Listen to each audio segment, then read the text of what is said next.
You saw them loading into the capsule. They are getting into their seats. They're getting into their harnesses. It's a 5-point harness, so clicking them all in. All right, we're hearing that Capcom right now. Sorry to interrupt you, Ariane, which is short for Capsule Communicator, and ready to do the astronaut comm check. So let's take a listen. Laura Stiles has the mic.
Welcome back, everybody. We are at T-minus 26 minutes and 50 seconds to go until NS-31, New Blue Origin's 31st mission for our New Shepard rocket, our 11th human flight.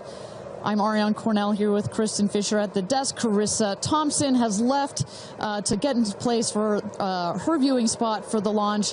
We are waiting on Capcom, or the Capsule Communicator, to run the comms check with our astronauts. But Kristen, we were just talking a second ago about, you know, what's going on here. We see our crew member 7, Sarah Knights, who's coming out of the capsule there. She has helped load our crew into the capsule, has done just a double check, making sure those seat belts are nice and tight, as well as made sure that the earpieces and everything are set for our astronauts.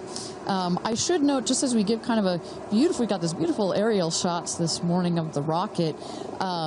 We have these sunshades you see on the at the top of the capsule, that kind of white square. We've got one there in the foreground, and coming around you'll see another one on the back. Those windows are so large that it can kind of act like a greenhouse in there, and especially down here in the West Texas desert, it can get a bit toasty in there. So we've got some nice sunshade for their comfort. And I love that we can see some of the crewmates inside the capsule as they're getting strapped in. I think you could see Lauren Sanchez right to the left of the hatch right there from that camera shot. So pretty cool that you can see them this close to lifting off. Most you know, Ariane, I have to say, I might break in. We got experience. Jeff Bezos here. Yep. I'm so excited for you. I don't want to get off. I want to go with you. And when you get back, I can't wait to hear how it's changed you. I love all of you. See you soon. Godspeed. Kudatum Farasiter. And there you heard it. Some words of support from Jeff Bezos, founder of Blue Origin, also astronaut himself from our first launch.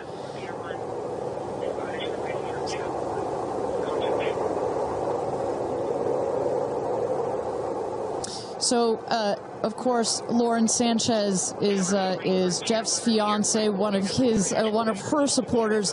But as we mentioned before, we've got lots of friends and family that are supporting the rest of the astronauts here. They are out at the viewing tower. Let's turn it over to Tabitha. Tabitha, have you had a chance to chat with some of the family members out there? You know, a lot of friends and family have come out here, and it is an exciting vibe. I am standing by with two women who need no introduction. And Chris, I have to start with you. What is it like to be here, and what brought you all the way out here to this launch? Well, Lauren and Jeff, we're here to support our girlfriend and our friends, and I never thought that we'd be talking to you from a space launch. For sure. So this is a really unique experience, and we're just so honored to be here to support them and watch this amazing part of history. And I'm so proud of her.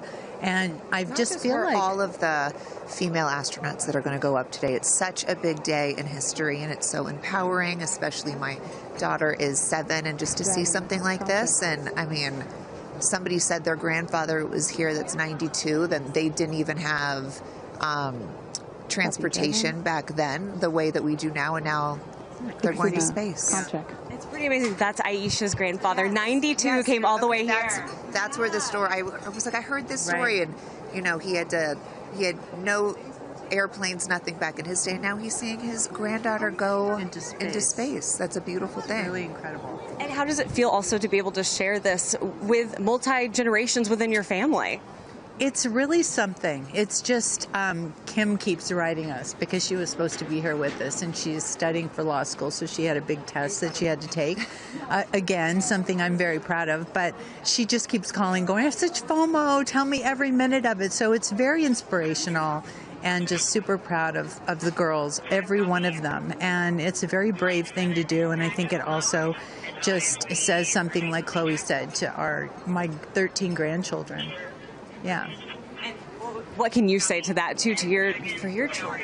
Oh, I just think it's really whatever you dream of is in our reach, especially in today's day and age. And dream big, wish for the stars, and one day you can maybe be amongst them.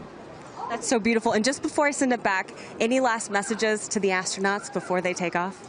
I think just great luck. Be present. I mean, I'm so excited. I love the messaging that we keep receiving from the staff here at Blue Origin is don't film it through your phones, look through your eyes, be as present as possible. They will supply all the content that we need and to give to our families, but I love just being in the moment. Yeah, same. And we're gonna excited. Yeah, we're so excited. We're going to be in the moment too here. We're going to send it back to you guys at the desk, and we're going to start watching. Love you, ladies. Good luck. Bye. We had no idea that Chris and Chloe were going to be here, and we're about to be interviewed by Tabitha. So that was a nice little treat. They sure look the part, you know. Oh, they're ready for their day out here in Texas. I love it. Yeah, and you know, for those of you watching, we're really in the middle of the desert. We're a solid 2-hour drive from El Paso. And as you were saying yesterday, Ariane, you know, you really get the sense like you start in El Paso, and the more you get out here, you do start to feel like you're on another planet. I mean, it's got quite a moonscape, Marscape vibe. And our guests that are here today, as we just saw in Chris and Chloe, are dressing the part. Well, so let's bring it back to the real stars of the show, our astronauts. And one of our astronauts that we haven't heard from yet is Gail King. She has obviously a lot of emotions going into this flight. Let's hear what she has to say from this interview with Tabitha Limkin just a couple of days ago. When I made the decision to come, there were only 3 people whose opinion matters to me the most. Favorite daughter Kirby, favorite son Will, and Oprah. That's my kitchen cabinet. And all of them said, I think you should do it. All of them, much to my surprise, including Oprah. I really thought she was going to say, nope, I don't think you should do it. And she was like, do it. She said, I really think you should do it because you've been talking about it. And when it comes back and you're not on it, you're going to be kicking yourself saying, I could have gone and I didn't. And I don't want to have to hear about it for the next few years. And, you know, I think everybody in this group is a storyteller and explore, and to be able to take this message and tell other people what it was like from our different perspectives, I think is very significant. Do you have a message for the kids watching? You should always know that no dream is too big. You know, we have someone, Aisha, who was told when she was a kid, your dreams are too big, you need to dream smaller. No child should ever be told that. And so I want people to know no dream is too big. And also, LL Cool J said this to me once, dreams don't have deadlines. Isn't that good? That is real good. Dreams don't have deadlines. I've never forgotten that he said that, and I believe that as well. What are you taking up with you? Oh, I have a bunch of stuff. I have Luca. I wanted one of his favorite toys, so I have a Sesame Street character called Tamir. Tamir is this little black boy with great curly hair, so Tamir gets to go to space. I have a wooden cross that you can hold in your hands. It fits like in 3 prongs. And a stranger came up to me at the airport. She said, I always hear you talk about being a nervous flyer, and I wanted you to have this. And so if you're ever on a flight and you feel nervous, take it out and hold it. So whenever I'm flying, I have this with me. Also, I just noticed, what is this on your wrist? So Jared, who's one of our jib operators at CBS Morning, his daughter, Denise, who's 7, made this for me. And she came into my makeup room and said, I made this for you. Someone else gave me Astronaut Era. That's pretty great. Space Sister, Amanda just gave me this. I mean, so I feel that I feel I'm pretty well protected. Absolutely. I will say this, as excited as I am, I'll be very glad when we come back down. I will be very, very, very glad about that. Well, clearly we heard Gail there and prior to coming down here in Texas, nervous and excited at the same time, but one of the things I like about this is that she just makes it real, you know? Regardless of who you are, this is a nerve-wracking experience, and the fact that she's so authentic about it, but also, more so, she is stepping so far out of her comfort zone. I think that in its own right is extraordinarily inspirational. I think most people would feel the way that Gail is feeling right about now. If you're about to launch into space. You know, one of the things that I find so refreshing is that, you know, back in the early days of human spaceflight, you had the Mercury astronauts, and they were all white male military test pilots, and they all had to have the right stuff. You could never talk about nerves or being nervous or your feelings or stuff like that. That was the wrong stuff. But now, in 2025, it is the right stuff to be like Gail King and talk about those concerns and fears and excitement that you have before launching into space like that. And that really shows you just how much the human spaceflight experience has changed over the last half century or so. And that really is what today is all about. I know there are some people watching this or who have heard about this who are thinking, why should I care about people going into space, you know? Katy Perry, a famous pop star. Why should I care about that? And the reason is, it's missions like this that really begin the process of opening up space to everyone, for all of humanity. That's what today is about. And I think we have to, it's not just about today. Today is very, very important, but I think also one of the reasons that I love working at Blue Origin is we think in very long time scales. Right? I honestly feel like I'm working at a company that will be here in at least 100 years. And that's how we think about spaceflight. Oh my gosh, look at that cute little kid. She is ready to go to space too. Aww. I absolutely adore that. But we need to be here precisely for kids like that. You cannot, I'm a firm believer that you cannot be it if you can't see it. And that's what this flight is for. It's about inspiring women. Oh, look, talk about inspirational women. Several female astronauts in that group right there. How many astronauts do we have there? I see 4 or 5? At least 4 or 5 and counting. it's a tight group that's only going to get bigger of those female astronauts there. You see Kelly Girardi and Cyan Proctor. I see Emily Calandrelli, Sarisha Bandla. I mean, just an incredible group of women that have gone to space already. And after today, in just 15 minutes, we are going to be adding 6 more to that group. It's getting close, Ariane. It is getting close. So with that, thank you again, everybody, for joining us for NS-31, our 11th mission, human spaceflight mission to space here. We are at T-minus 14 minutes and 30 seconds, just to give you a little bit of a preview of what is to come. At about T-minus 10 minutes, we are going to have the go, no-go poll. We're going to throw it back to Mission Control Audio.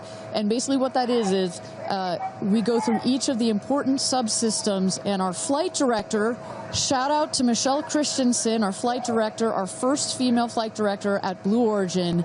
She is going to lead that poll, and we're going to go to each one of the groups and say, are you ready to go for this flight? Is your subsystem ready to go for this flight or not? And they will go around the room, and with the final go, no, go, it will be game time here in West Texas for this launch. Look at that.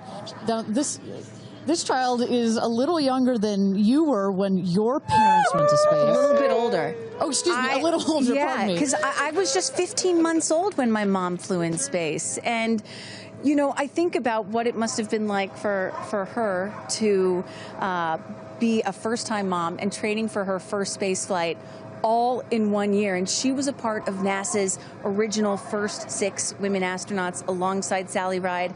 Of course, it took them, those first 6 female NASA astronauts, 2.5 years for all of them to fly into space. Now, today, Blue Origin is going to send 6 women into space in a single day.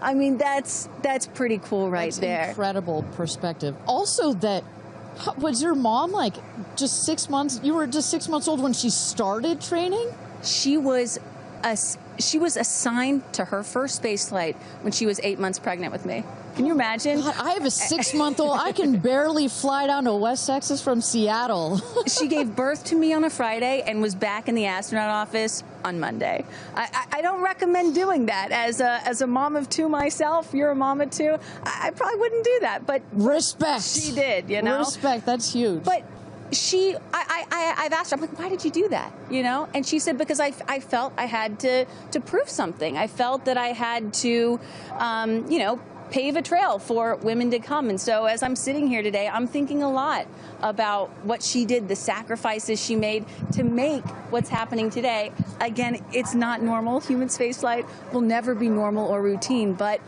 this is the beginning of making this kind of travel. We got 4 moms on board, a grandmother, making these types of people going into space very routine. Now, talking a little bit about that, getting back a little bit into the flight profile and what they're going to feel as part of this now routine flight. So the 6 astronauts are currently in the capsule right now, all strapped in, ready to go. Their audio is working. We are waiting for the T-minus 10 here for the go, no go poll. At T-minus 0, you guys are going to, all of us will hear the pop. That's the ignition of the BE-3 engine. It holds down the rocket for about 5, 6, 7 seconds. Inside the capsule, they'll start to see the glow of the flame, and then they will lift off. They will take off. They are in a somewhat reclined seat, and they'll start to feel the G-forces on their body. And so kind of like sitting in a car that's accelerating, it pushes you back against the seat. That's the same here, except they're going up. They will accelerate to they'll have 3 Gs. So here on Earth, we're at 1 G. When you accelerate to 3 Gs, so like if you're 100 pounds, it feels like you are then 300 pounds. But Kristen, crazy. It's crazy. But in that reclined position, it's dispersed across your body. Bad. It's not as bad. It kind of feels like a weighted blanket. Oh. And then it nice eases and cozy. up. It's nice and cozy as it gets nice and dark. I'll take a weighted blanket right about now. But they're not, don't worry, it's going to get nice and dark, but there's no sleeping on this. They are going to have the most incredible view out of those windows. The capsule will separate from the booster. That's when they're going to feel weightlessness. They'll get the about 4 minutes to unbuckle, enjoy the weightlessness, enjoy the insane views out of those windows. They'll buckle back in, come back through the atmosphere. That's actually when they're going to have the peak G-forces. They peak at about 5 Gs. Which is kind of counterintuitive. You wouldn't think that you would feel the max G-forces on the descent, but that's when you do. But that's when you do, and it's kind of like, because you're coming back through the atmosphere, right? It's thin up there. You come back through the atmosphere. It's thick. It's kind of like diving into a pool. It kind of goes spoosh against you at 5 Gs, but then it eases back up. And we deploy the parachutes, and they come floating down at about 10 to 15 miles per hour for a nice soft landing here in the desert. At the last second, there's an air cushion that comes out. Go. Booster. Here's gonna go, Paul. Go. Ground. Go. Inco. Go. Safety. Go. Capcom. Go. Engineering. Go. This is the flight director. New Shepard is go for launch. Booster, commence terminal count. Protocol flight. Yeah, baby. Go for launch. My favorite words. It's getting real. T-minus 8 minutes and 51 seconds. Until our 11th human space flight, the first all-female crew flight to space. All 6 of our astronauts are loaded in the capsule, waiting for just 8 minutes and 30 seconds to go here. Now, Kristen, we just kind of walked through the flight profile, what it's going to feel like for our astronauts. Oh, we got Carissa up on the tower to chat with more friends and family. Carissa, who you got out there? I don't need to introduce the incredible woman. I don't need to introduce the incredible woman next to me, who is a ray of sunshine. Oprah, you are wearing yellow because Gail's call sign is sunshine. Yes, right. And all of us, the whole family is wearing yellow today. And I, you know, we've been friends. It'll be 50 years next year. We've been friends since we were 21 and 22. And I have never been more proud of my friend than today. Never been more proud, because this is bigger than just going to space. I mean, I think for her, who anytime we're on a flight, she's in anybody's lap if there's the slightest bit of turbulence, has like real anxiety flying. And this is overcoming a wall of fear, a barrier.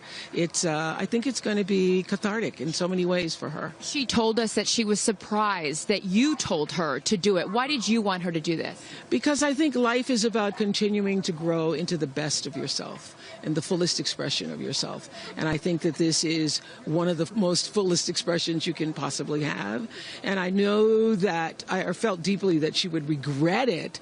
And I didn't want to hear about it for the next 15 years. I wish I had gone, you know. And I said, there's only one time that all the women are going up for the first time. You know, there will be other trips, but there's only one first time. Incredible. So to be a pioneer is great. What was the last conversation you had with her? I said, peace be still. Hold the God's unchanging hand. He's got your back. That's it. That's it. I know that as we're counting down here, we're getting excited for that go for launch moment. How are you feeling as her best friend?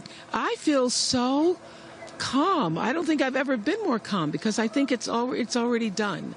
Once she said yes, once she committed to yes, and Lord, did we all hear, should I do it, should I do it? Since Thanksgiving, we've been talking about it. And so once she finally said yes, I was like, okay, we're going. It's a go. You know what I have loved is her vulnerability, because she's the voice of a lot of us that would be afraid, and she's okay to talk about being afraid. Why has that been so important to show that part? I think, you know, for every woman who's on this flight, it's about fulfilling something within themselves. For Gail, it's about overcoming this great fear and also stepping into the moment of excitement. And I think, you know, it goes beyond this moment of just going up in space. I think this will be an everlasting experience. I was just thinking this morning, you know, Gail has been there for me for hundreds of events. I can't even remember them, you know. But you will never forget this day. None of us will ever forget this day. Well, thank you for being here, for her, for us. I mean, this is just, it's a historic day, and it's only fitting that you are here front and center as a ray of sunshine that you are, Miss Oprah. Thank you so much. Thank you so much. No time. You're next, you know. I'll send it back to you, Ariane. Thanks, Carissa. Wow, to see Oprah down here. Now, I'm not besties with Oprah, not yet anyway, but if Oprah told me to do anything, I would do it. I don't think Gail had a choice after Oprah said, girl, you got to do this. She had to do it. Ariane, we are under T-minus 5 minutes until these ladies hopefully launch into space. And, you know, you were just talking about what these women are going to feel when they launch. But let me tell y'all watching what we may hear, because we have one of the most famous singers on the planet on board, and there is a chance that we will get to hear the audio inside and hear what these soon-to-be astronauts are saying and possibly singing while they're weightless. So I can't wait for that moment. I'm also hoping she comes down to Earth and does like either a Fireworks Part 2 or E.T. Part 2. I think that's going to be, and I think, but let's stick on this point for 1 second, Kristen. I think one of the incredible parts about this crew is their ability to tell the story coming out of this in their own unique way. The way Gail can go on TV and talk about it. Amanda can go and continue to advocate for women more broadly about it. The way Katie can sing about it, etc. The way Carrie Ann can produce films about it. That is what is so special about this crew in particular. And that is what's so special about this new era of space flight. This is not NASA. This is not governments. It's not the U.S., China, or Russia. This is the commercial era. These are private companies, and this is Blue Origin sending the first all-female crew into space since 1963. And this is all going to happen so fast in just a few minutes, about 10 or 11 minutes from launch to landing. And don't worry, guys, I did the math. In case you're wondering, total duration of this mission is just about 3 Katy Perry fireworks on. It's 3 minutes to go until our 31st launch of New Shepard, our 11th human space flight. Just to tell you what's coming up here. At T-minus 2 minutes, we send the show over to the vehicle. It goes into autonomous mode. Command engine controller ready to start. We have our team, of course, in mission control that have their eyes glued to the screen there. There you goes, mission control, quiet and intense. There's one of our crew member 7's capsule communicator, Laura Stiles. She is communicating in the ear of our capsule, in the ears of our astronauts. But what we're going to see in the last 2 minutes, you'll see the fins at the base of the rocket gimbal or just move back and forth. We want to make sure they've got free range. At the base there, you see the nozzle, the engine peeking out. The engine as well is going to gimbal, going to move. Both in conjunction together, those two Pressing propellant systems. tanks to flight pressures. Those two systems guide the rocket. And when you are out there at this moment, this rocket feels like it is alive. It feels like it is a living, breathing, hissing thing, right? And there's the gantry pulling back from the rocket. 2 minutes and counting. Transition to onboard hydraulic pumps. And this right here is the moment that they've been training for. 2 days, becoming a crew, becoming a team. After you go through an experience like this, it's more than a team. It's almost like a family. You are so tight to go through something as intense Executing as this. aft fin built-in test. And everything looking really good, Ariane. So far from mission control, everything is clean and green for this launch. T-minus 1 minute to go here.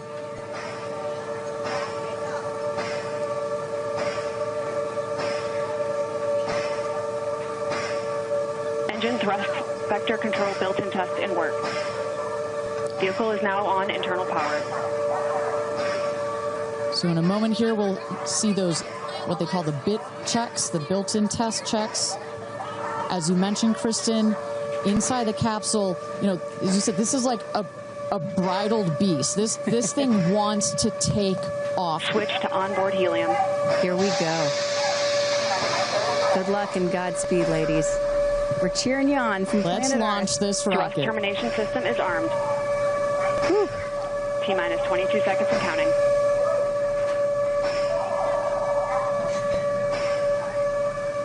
Go to internal.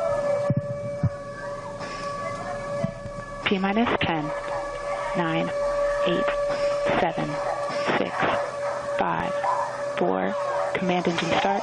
2, 1, ignition.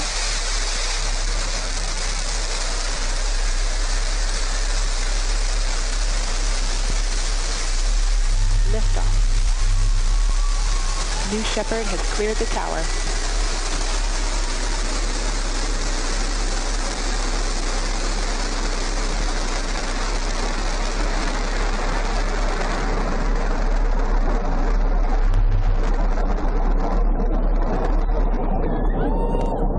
Flight. 6,000 feet climbing.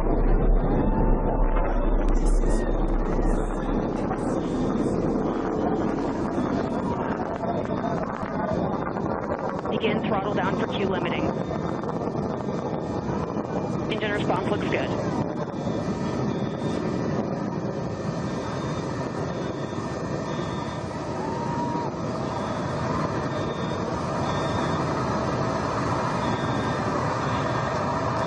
Max Q, maximum dynamic pressure.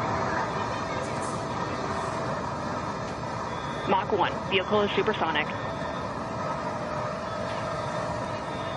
Engine back up to full throttle. Supersonic. We have passed through max Q, maximum dynamic pressure. That's when the vehicle, the stresses between the atmosphere and the speed are at their maximum. So to punch through that is so important. You see the BE3 engines is firing beautifully. You see the stream of steam behind it. Those ladies right now are having an incredible view on their way to space. Passing through 80,000 feet, 1,300 miles per hour. You're going to peak at about 2,300 miles an hour over Mach 3, 3 times the speed of sound. Shortly coming up, we'll have MECO, main engine cutoff. We will turn off the engine, but the two craft, the capsule and the booster, will continue their ascent to space. Stand by, MECO.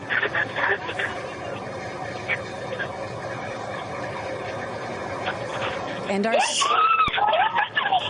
And there you saw the main engine is turned off. We're now going to separate the capsule from the booster, and at that point, Kristen, that's when all 6 astronauts are going to start to feel the weightlessness, and shortly thereafter, we're going to let them unbuckle. And that right there is the most critical milestone of this whole ascent. Oprah watching her best friend go to space.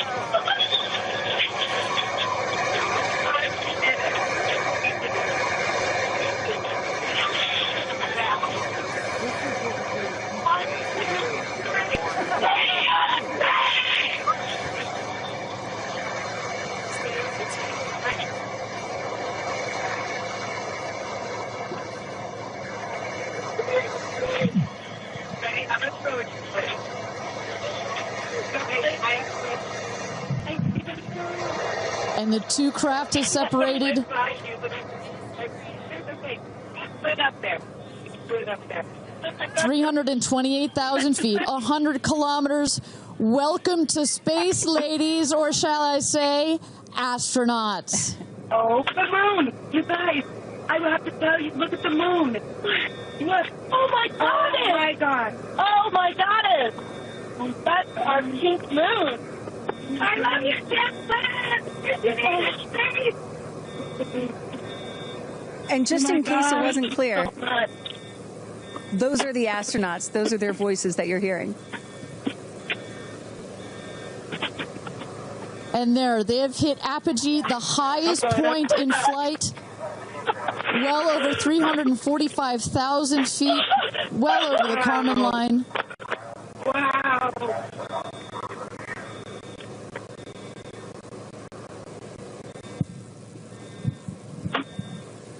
And at this moment, the astronauts have unstrapped from their seats. They are floating. They are weightless.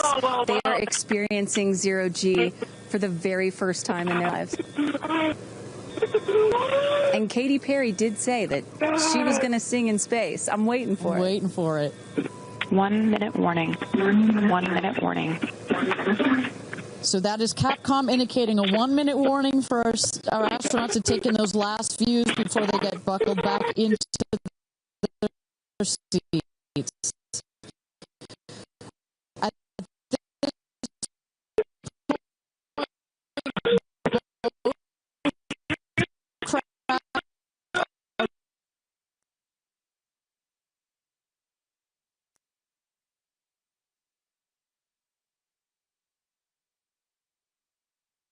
Oh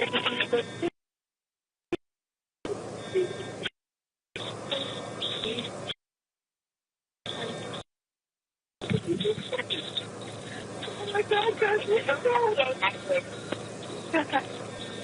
wow, so peaceful up here.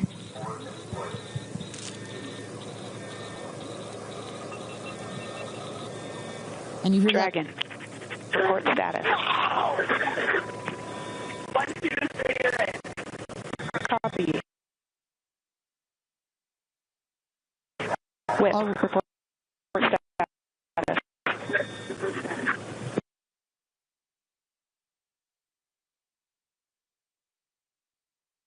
And a great, all astronauts are back.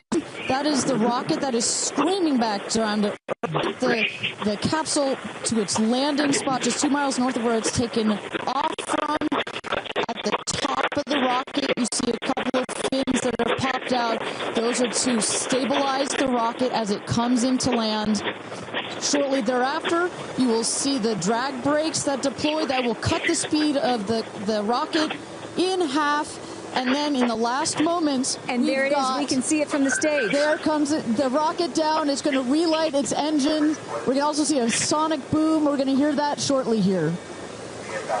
And remember, this is something that had never been done before until just a few years ago. Truly the stuff of science fiction that you're about to watch in just seconds. Drag brakes.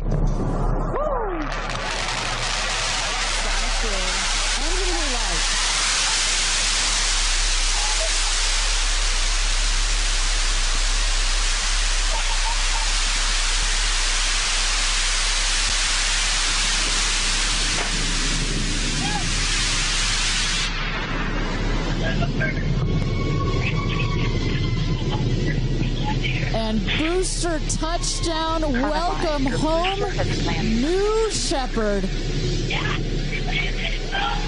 Picture perfect landing right there. Picture perfect landing. Right on target. You see that dust kind of creates this dramatic cloud that reveals the beautiful rocket that has just taken these ladies up to space and back. And I love the echo across the mountains. Is that what I was hearing there? That's what you were hearing. You heard the sonic boom, then you heard the engine relight, and all of that reverberates in this big, beautiful valley in West Texas. Stand by, Drogue. Stand by, Drogue. All right, shortly here, we're waiting to see the Drogue parachutes deploy from the crew capsule. Those are like the guide parachutes. There go the Drogue parachutes. Just free falling right there until those Drogues came out. And then next will be the main parachutes that get pulled out. Hear that screaming inside the capsule? And all 3 parachutes reefing, and they will slowly inflate, slowing the capsule to a nice, smooth 10, 15 miles an hour. They are cruising back home. 3 good parachutes.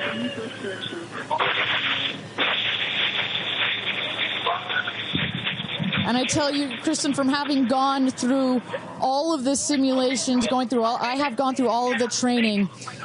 They put you in the capsule that simulates all of this, including the sounds, and when you hear the motors of the parachutes pop out, that is the best moment in flight. Because I know Blue Origin does everything they can to make this as safe as possible, and y'all have an impeccable safety record, but it still has to feel really good when you know that you're coming back to Earth with those parachutes fully deployed.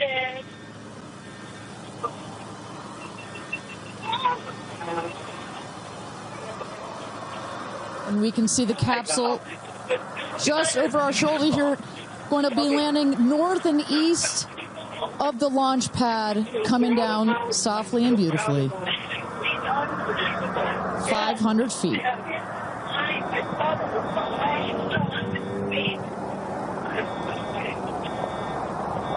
And you will see a puff of smoke when it touches down, a puff of dust. Actually, yes. That's normal. A puff of dust, last milliseconds, air cushion that will kick up the dust. It's a very soft landing despite the sporty perception. There it is.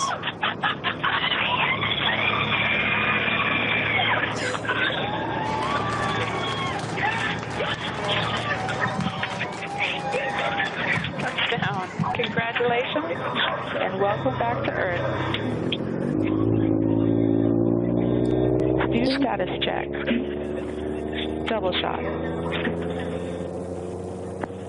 Kristen, just some incredible images there. The capsule. Copy. Welcome back. Feather. Nice. Let's wait for exit just a moment here. Make sure they're doing health checks in. Beautiful.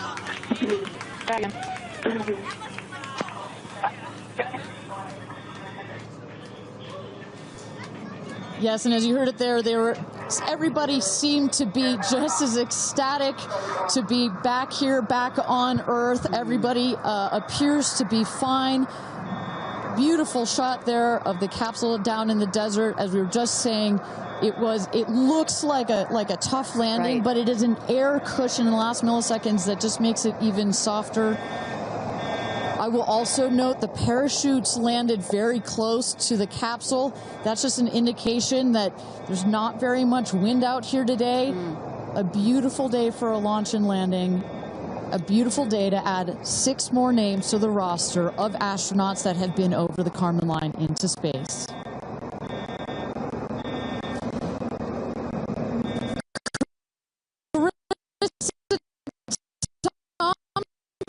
Thompson, what's the view from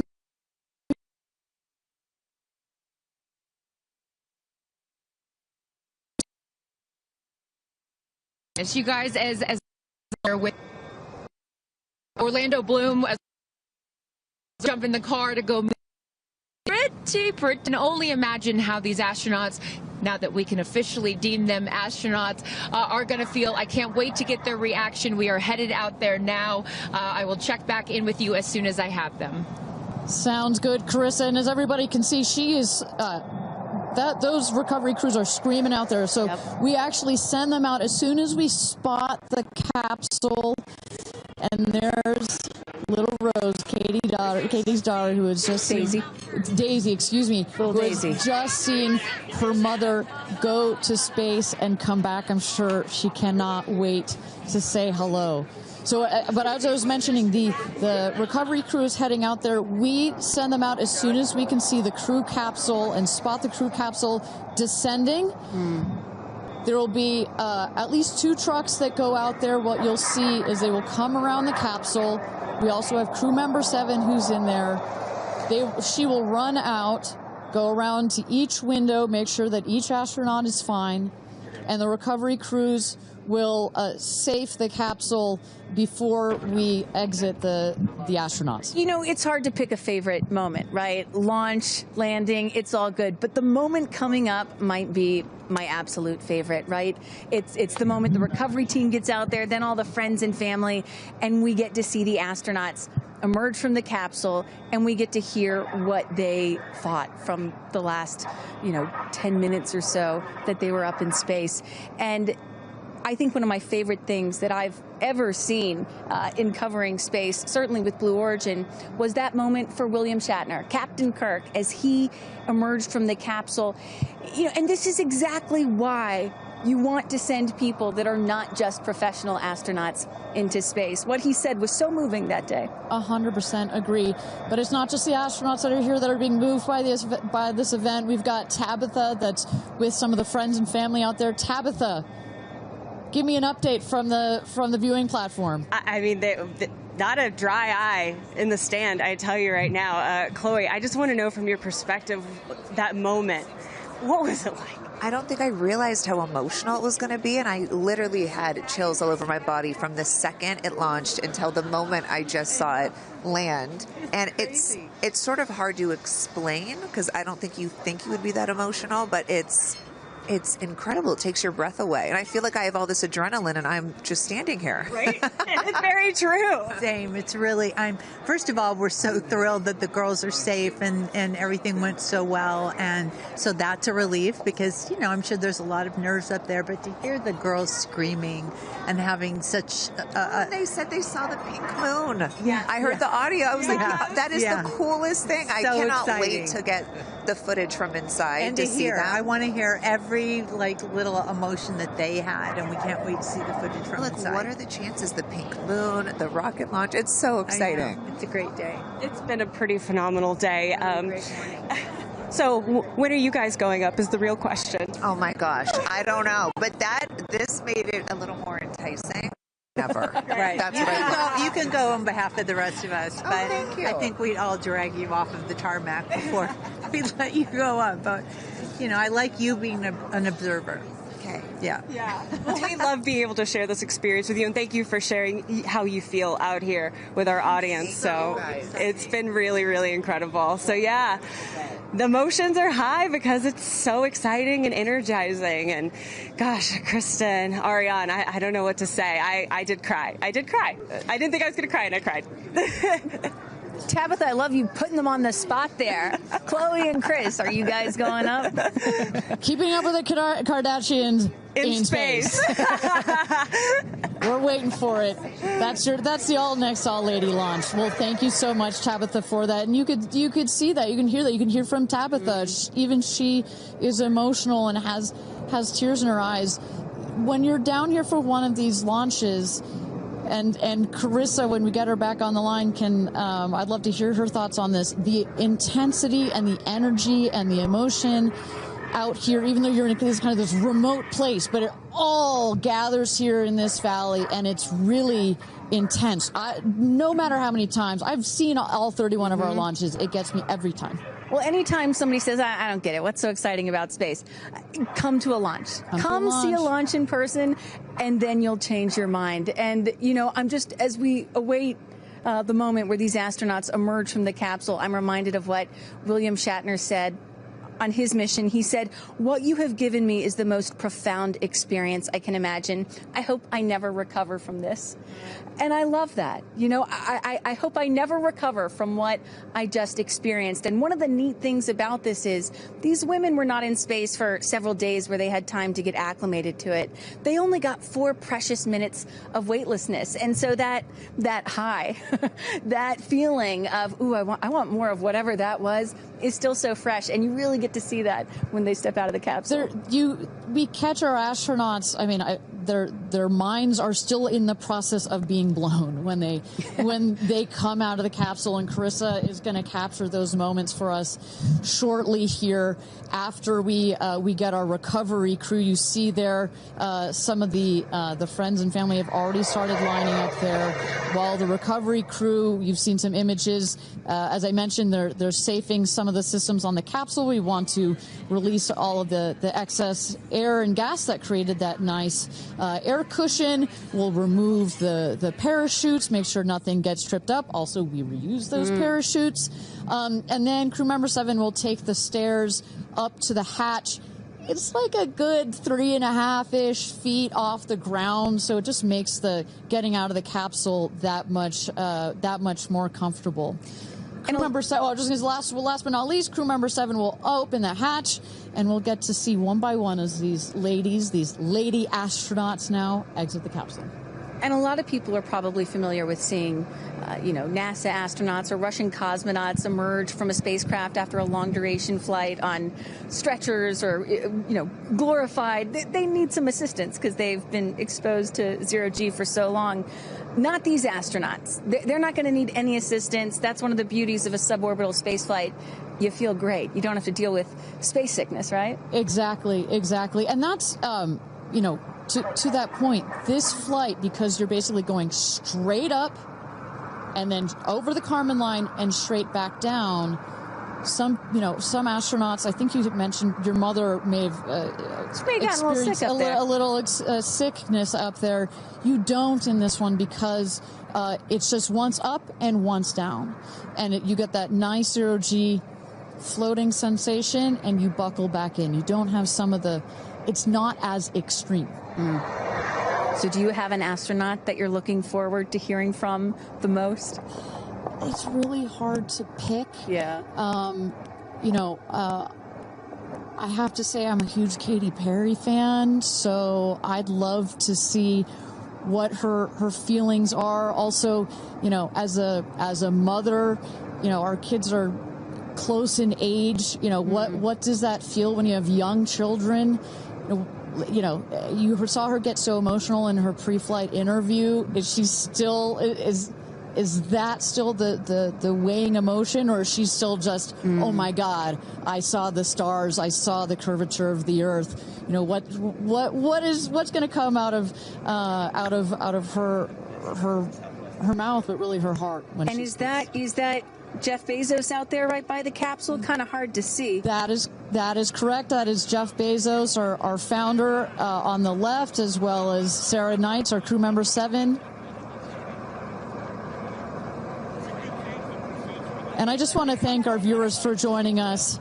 NS-31, New Shepard's 31st mission to space, our 11th human space flight.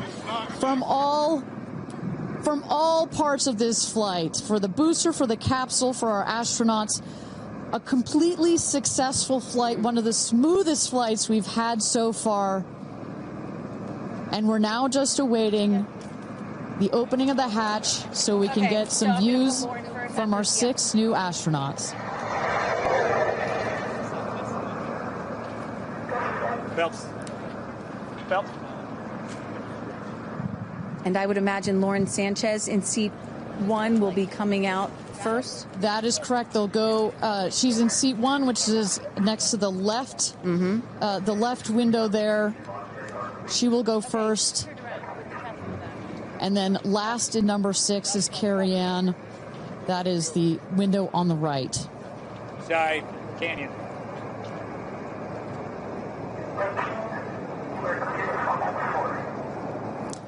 You see those vans arriving. Those are friends and family.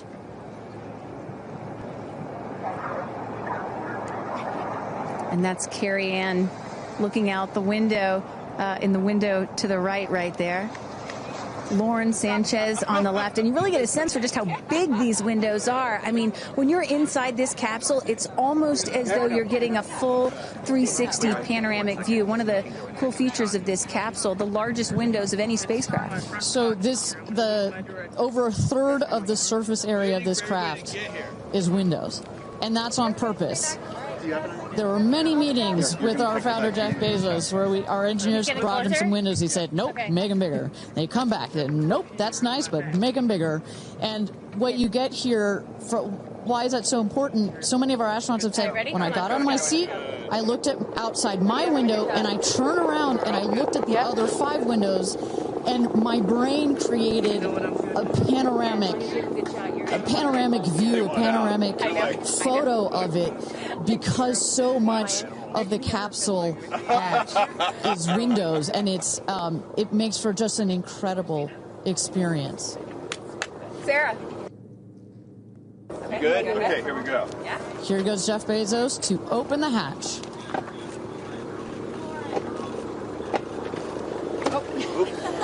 She didn't really close it again.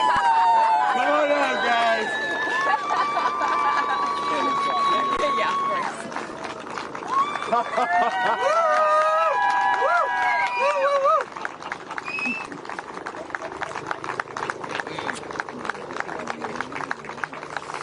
We'll see your babies. Where are my babies? They're over here. Go see them.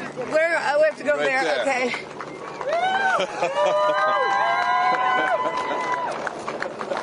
Katie! Woo!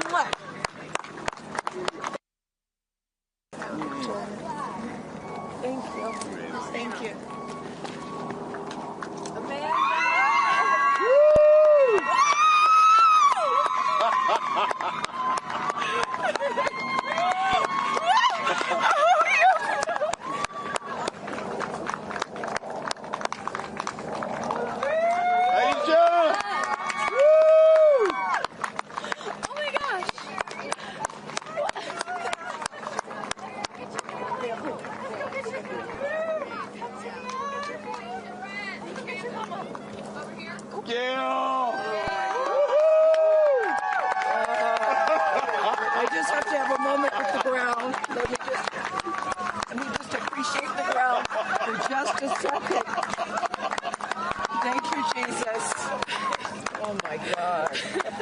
was amazing. It was amazing. I'm so proud. So proud of you.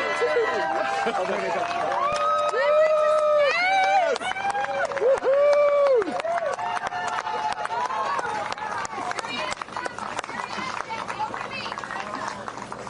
Amazing. I'm so proud of you. Ariane, we got your big over here. Come right around the bushes here. Come on. I can't I have no, it's not working. So someone just tell me when we're on. Does anyone have our All right, and you just saw it there. All 6 astronauts coming out, all ecstatic. Katy Perry and Gayle King both kissing the Earth. Very happy to be back down here, but clearly ecstatic. I don't know about you, Kristen, but my favorite was Lauren coming out and saying, "Where are my babies?" And I also loved Katy Perry holding a daisy, I believe, and holding the daisy up to the sky after her daughter Daisy. Sweet moment. With that, let's turn it over to Krista Thompson standing by outside the capsule. I don't really have words for it. Oh my God, Lauren, I want to cry just seeing you. I'm so proud of this crew. Like, I mean, Gayle, we were just talking in the capsule, doesn't even have ear piercings. She's so afraid to do anything. And she got in that capsule, and I think, like, it profoundly changed her. I mean, for me, I can't put it into words, but, like, I looked out the window, and we got to see the moon. And it was pink. Was it pink? Full moon. It wasn't pink, but it was almost full. And Earth looked it was so quiet. It was just quiet. And is it what you expected? No. Better? Yeah. I don't think you can describe it. Because, what I was saying, it was like quiet, but then also really alive. And you look at it and you're like, we're all in this together. Like, that's all I could think about is, like, we're so connected, more connected than you realize, because you just see right here, you see, like, states and all these things that, like, divide us, but we're not. And what is your emotion? What makes you emotional? Joy. Complete and utter joy and gratefulness. Like, it makes me want to come back and just hug everyone and be like, oh my God, we're in this together. Like, that's what this is. And Jeff had told you that it will change you more than you know, and I know you're only a few minutes removed from the capsule, but I can tell already. Emotional. Yeah. To be this I'm like, I don't cry that often. So I didn't expect to be this emotional, but it's also all the love that was in that capsule, and all the heart and the feelings and all the things, and, like, seeing Jeff before I left, I just went, I had to come back. I mean, we're getting married. If I didn't come back, that would be a bummer for me. Only you, by the way, would say this to me. You said, Jeff, if you don't want to marry me, you don't have to send me to. Don't have to send me to.